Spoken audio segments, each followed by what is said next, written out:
Je m'appelle Allison, j'ai 32 ans et je redoute cette réunion de famille depuis des mois.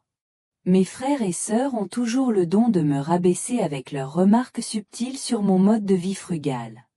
Ils sont loin de se douter que l'entreprise que j'ai créée vient d'être vendue pour des millions de dollars.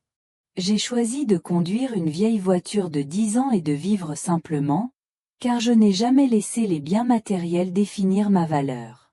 Leur perception de moi est sur le point de changer du tout au tout aujourd'hui. L'hélicoptère n'est que le début de la leçon qu'ils vont apprendre. Avant de continuer, laissez un commentaire pour m'indiquer où vous regardez. Aimez et abonnez-vous si vous avez déjà été sous-estimé par un proche. Croyez-moi, ce qui suit est à ne pas manquer. J'ai grandi au milieu de mon frère aîné James et de ma sœur cadette Stéphanie. James, aujourd'hui âgé de 40 ans, a toujours été le modèle que mes parents chérissaient. Il a suivi un parcours traditionnel, intégrant une université de l'Ivy League et devenant cadre dans une entreprise du Fortune 500. Son bureau d'angle à Manhattan et sa maison de vacances à Anton sont souvent évoqués lors des réunions de famille. Stéphanie, 28 ans, a choisi une voie différente en épousant Andrew, l'héritier d'une famille de banquiers de la région. Son mariage parfait a fait la une des magazines locaux, et sa vie trépidante, faite de collecte de fonds caritatifs et d'adhésion à des clubs d'élite, a ravi mes parents. Mais moi, Allison, la cadette, je n'ai jamais correspondu au modèle. James était calculateur et traditionnel, tandis que Stéphanie était sociable et avenante. J'ai toujours été curieuse et en quête d'originalité. Mes parents ont essayé d'être justes envers nous trois, mais il est devenu évident dès le début que nos valeurs fondamentales étaient très différentes. Au lycée, alors que James était président du conseil des élèves et Stéphanie reine de beauté, j'ai lancé une petite entreprise de création de sites web personnalisés pour des commerces locaux. Mes parents voyaient cela comme un passe-temps, qui mènerait plus tard à une carrière plus sérieuse ou à un mariage. Lorsque j'ai annoncé que j'abandonnais mes études pour me lancer dans le commerce, la réaction de ma famille a été la déception, voire l'intervention. « Tu regretteras cette décision toute ta vie », m'a dit mon père, refusant de me regarder dans les yeux lors de ce dîner tendu, il y a 10 ans. Il y a 10 ans, j'ai quitté la petite ville de Cedar Springs avec seulement $200 en poche et la détermination de prouver que j'étais le bon. Ma famille prédisait que je reviendrais dans les 6 mois, vaincue par moi et soumise à leur succès. Comme je ne suis pas revenue, ils ont inventé l'histoire selon laquelle j'étais en difficulté, trop fière pour l'admettre. Que mes entreprises avaient échoué, que je vivais dans un petit appartement. En réalité, mon parcours a été semé d'embûches, mais finalement couronné de succès, au-delà de leurs espérances. Après plusieurs échecs et 2 quasi-faillites, mon entreprise de sécurité informatique a décollé grâce à une invention révolutionnaire qui protégeait les données des petites entreprises. 3 ans de journée de 18 heures et de nouilles ramen plus tard, mon entreprise valait plus de 50 millions de dollars. Il y a 6 mois, un grand conglomérat technologique nous a rachetés, me rendant plus riche que je ne l'aurais jamais imaginé. Mais je le cachais à ma famille. À chaque appel pendant les vacances ou lors de rares retours à la maison, je les entendais parler de moi avec des a priori non corrigés sur mes difficultés.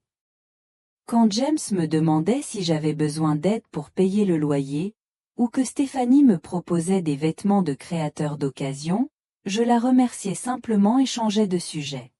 Il était plus facile d'expliquer pourquoi je vivais modestement malgré ma réussite, que je valorisais les expériences plus que les biens matériels, que je construisais des écoles dans les pays en développement au lieu d'acheter des villas. L'appel concernant mes parents, il y a 3 semaines, a tout changé. Ma mère était tombée et s'était cassé la hanche, et mon père était au premier stade d'une démence qui progressait plus vite que prévu. Ils avaient besoin de plus de soins qu'ils ne pouvaient se le permettre. James a convoqué une réunion de famille pour discuter des projets et des responsabilités financières. Sa voix, encore chargée de mépris, m'a demandé combien je pouvais contribuer à la maison. Alors que l'avion atterrissait à l'aéroport local près de Cedar Springs, j'avais le cœur brisé.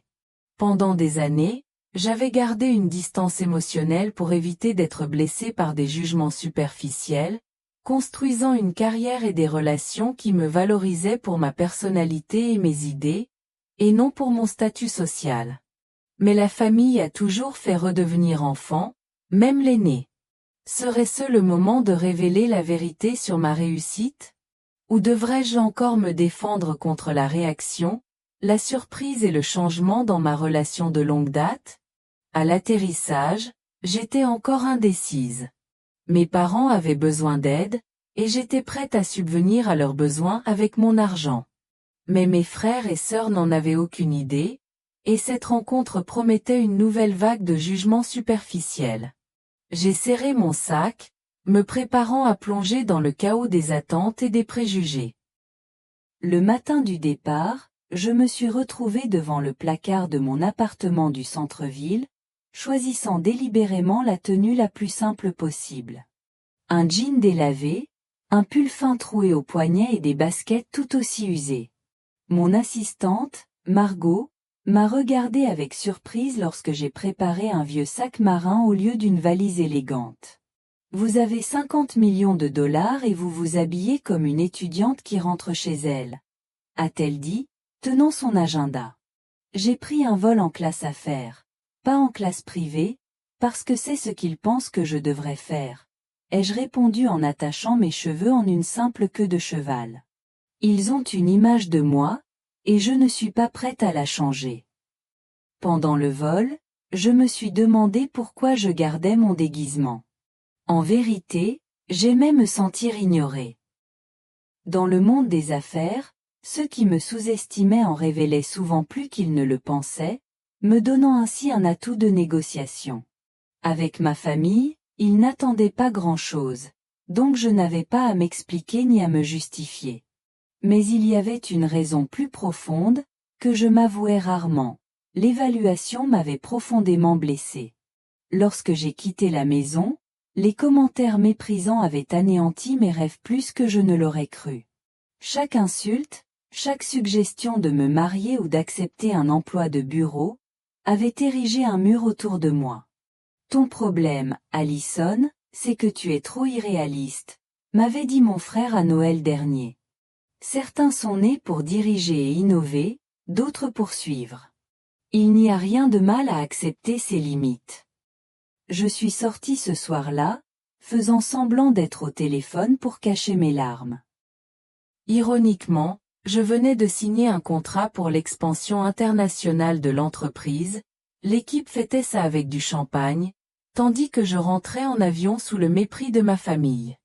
Le taxi m'a conduit dans des ruelles familières, devant la quincaillerie de mon père, le vieux glacier, le parc où j'avais eu l'idée de créer une entreprise en observant des gens utiliser des smartphones primitifs.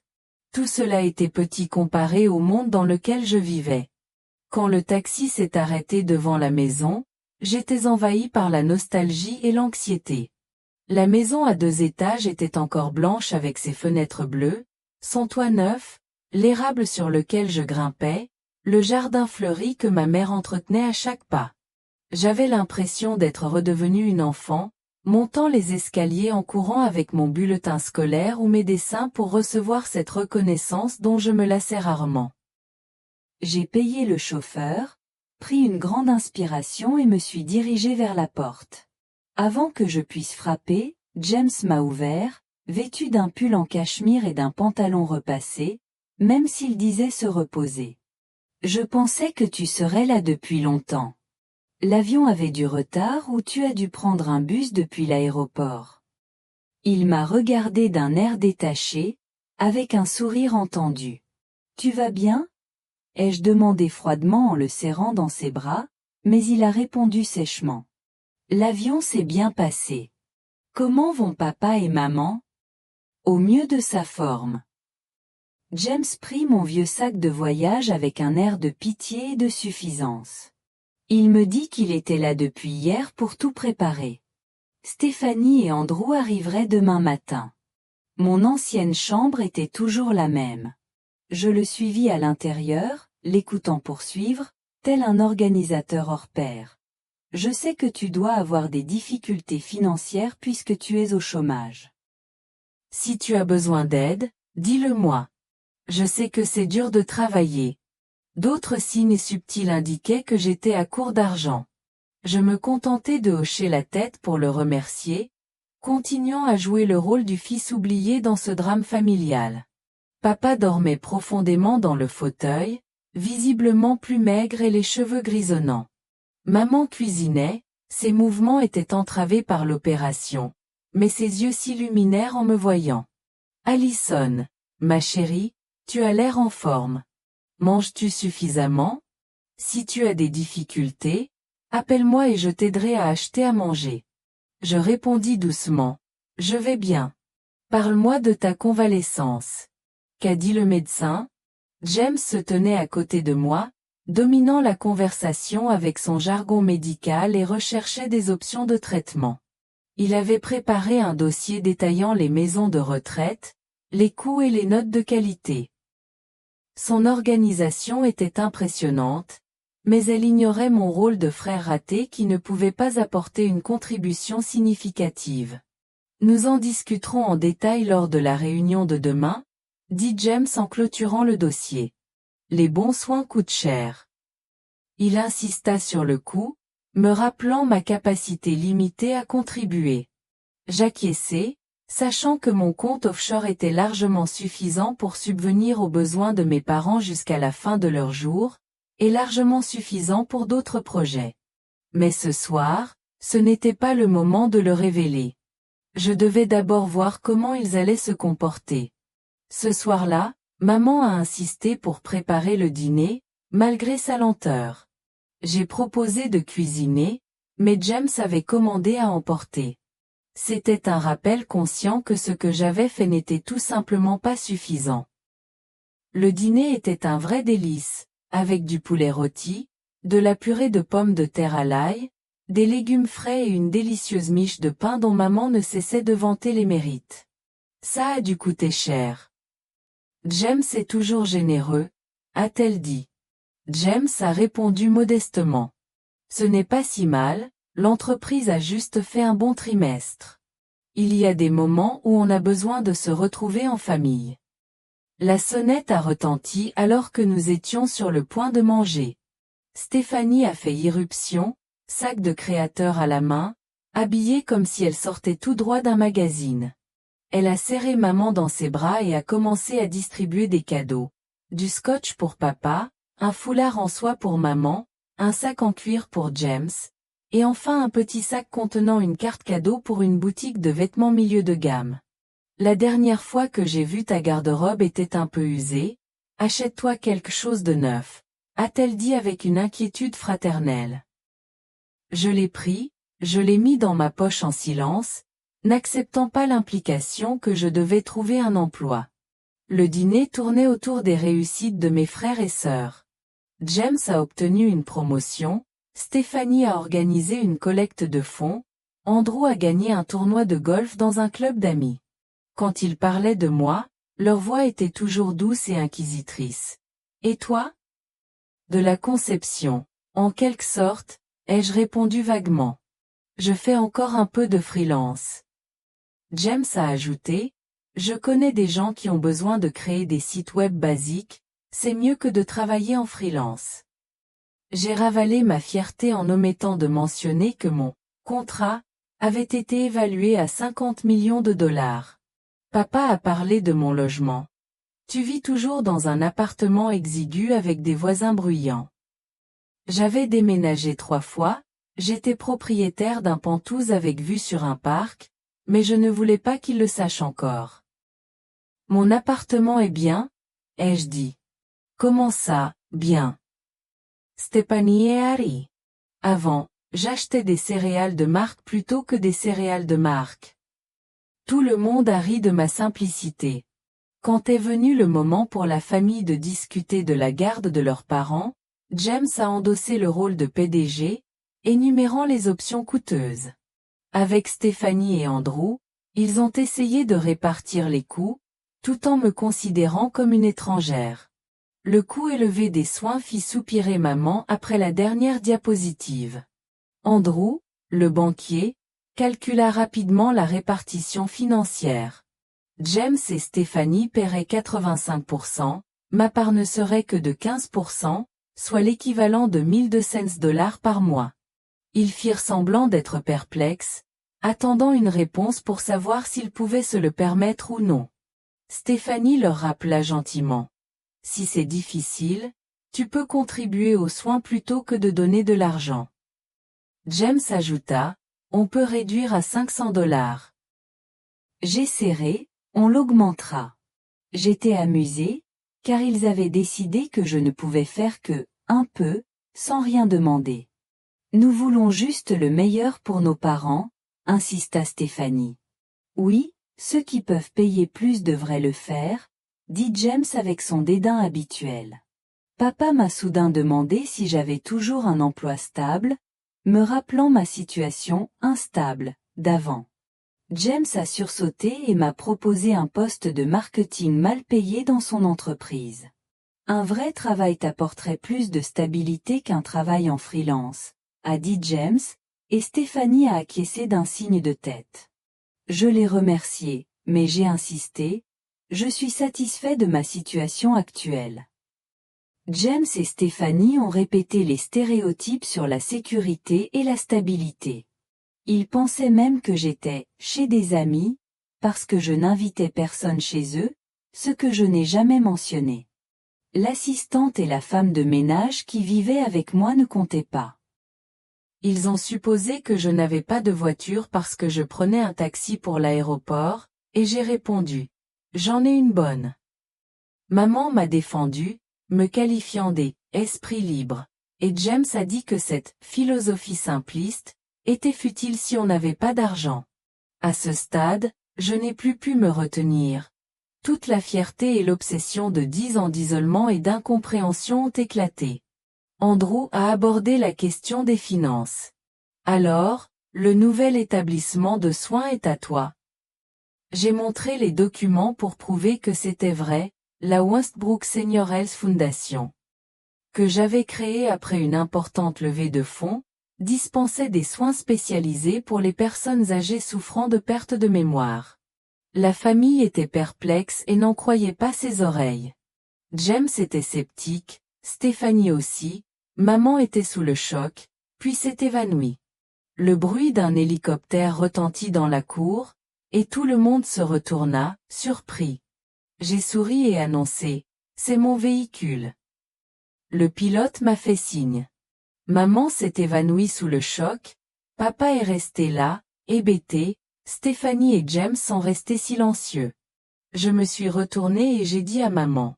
Quand tu te réveilleras, dis-lui que je reviens dans 1 heure, je pense qu'on devrait déplacer la réunion dans la nouvelle maison.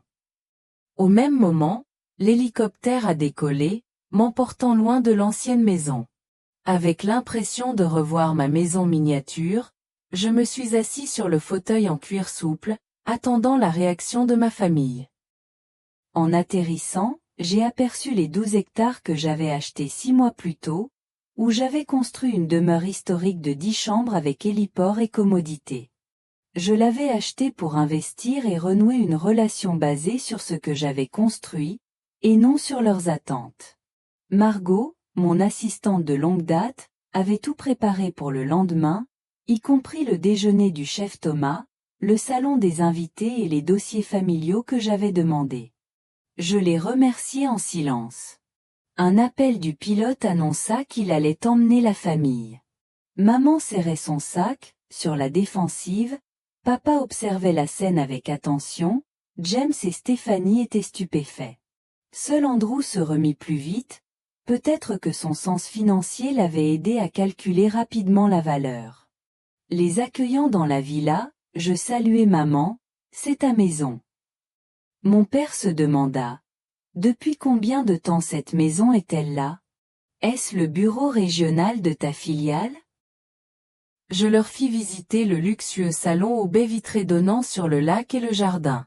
Je leur présentai Parker Security Solutions, une entreprise spécialisée dans la cybersécurité pour les PME. L'entreprise que j'avais fondée il y a 8 ans a été rachetée par Nexus Technologies il y a 6 mois pour plus de 50 millions de dollars. J'occupe toujours le poste de chef de division et une participation importante dans le groupe. Le silence régnait, Stéphanie semblait sur le point de s'évanouir, James pâlit, mon père balbutia. Le père de ma belle-fille. Ma mère, perplexe, me demanda pourquoi je ne l'avais pas révélé plus tôt. Je lui expliquai calmement la raison secrète. Je voulais qu'il sache la vérité sur ma réussite et ne pas être jugé à l'ancienne. Je leur demandai s'ils s'inquiétaient vraiment pour moi ou s'ils étaient simplement à l'aise avec l'image de l'échec.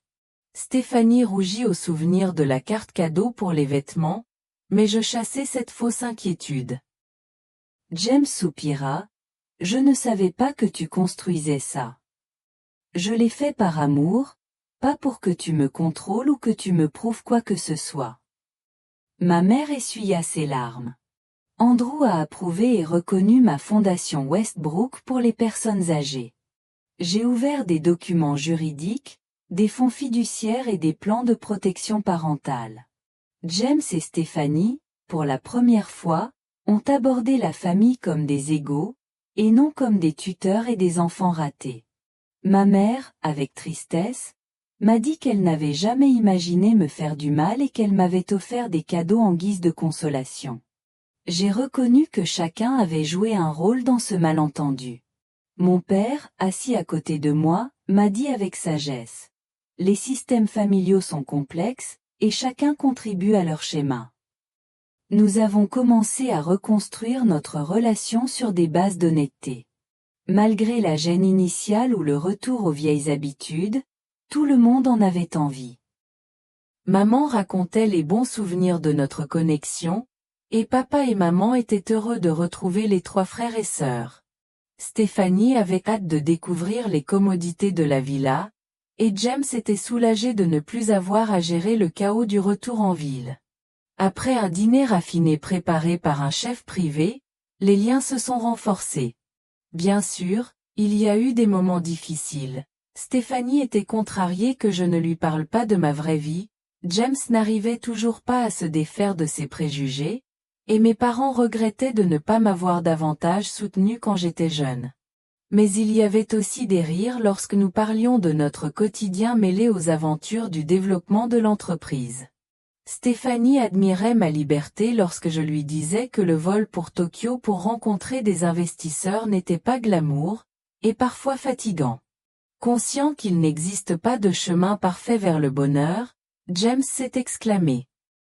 Tu n'aimes peut-être pas 40% de ta vie, mais il y a encore 60% de choses que tu peux faire de plus significatif.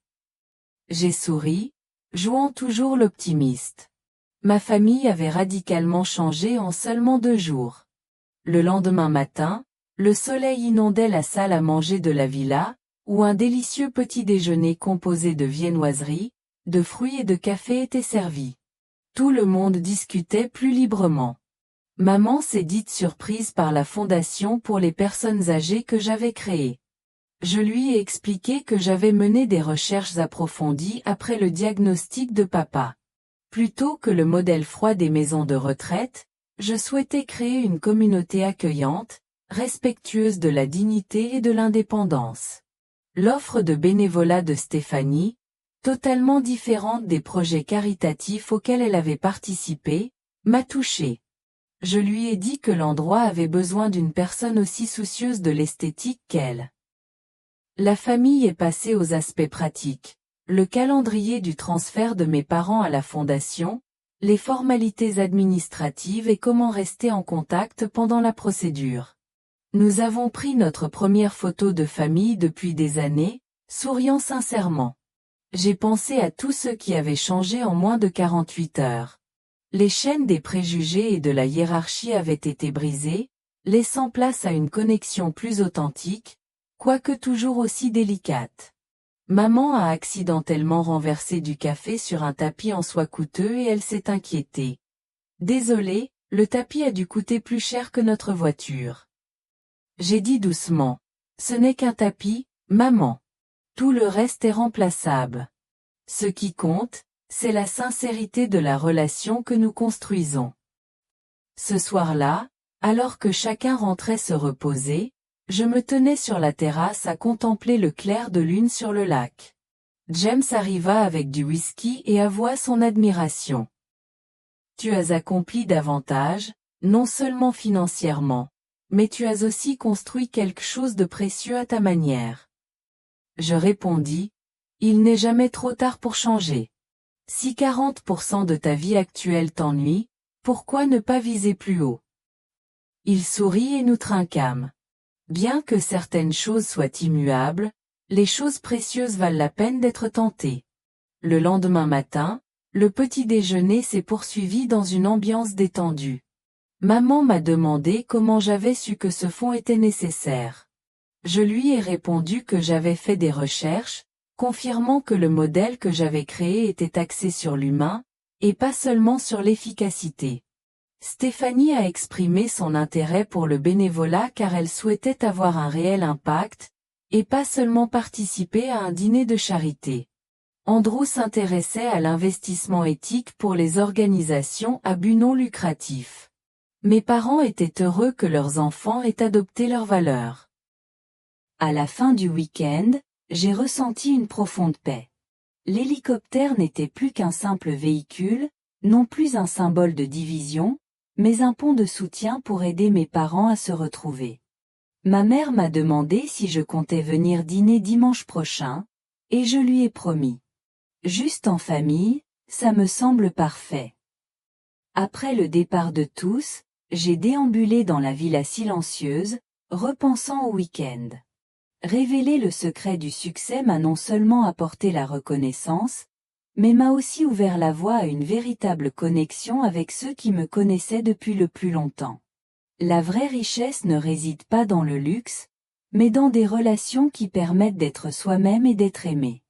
Avant, je courais après le succès à l'extérieur, cachant mon cœur derrière des murs de secrets et de ressentiments. Maintenant, rien ne compte plus que l'authenticité. Je me sentais plus légère que jamais. Même si les conflits ne se résolvaient pas rapidement et que les vieilles habitudes revenaient, un changement majeur s'était produit, ouvrant de nouvelles perspectives à ma famille. Le soleil se couchait sur le lac, une lueur dorée s'étendant dans toute sa splendeur. C'est alors que j'ai compris de quoi j'étais reconnaissante, non pas pour les biens matériels ou l'hélicoptère, mais pour la force d'être fidèle à moi-même avec ceux que j'aimais le plus. Je vous le demande, avez-vous déjà été méprisé par vos proches ou avez-vous déjà dû faire vos preuves? Partagez votre histoire. Si vous sympathisez, cliquez sur « J'aime » pour que je puisse raconter d'autres histoires vraies. Et n'oubliez pas de partager cette vidéo avec quelqu'un qui a besoin d'entendre que le succès prend de nombreuses formes. Merci d'avoir écouté mon histoire. N'oubliez pas que la vraie richesse réside dans les relations sincères, et non dans les biens matériels.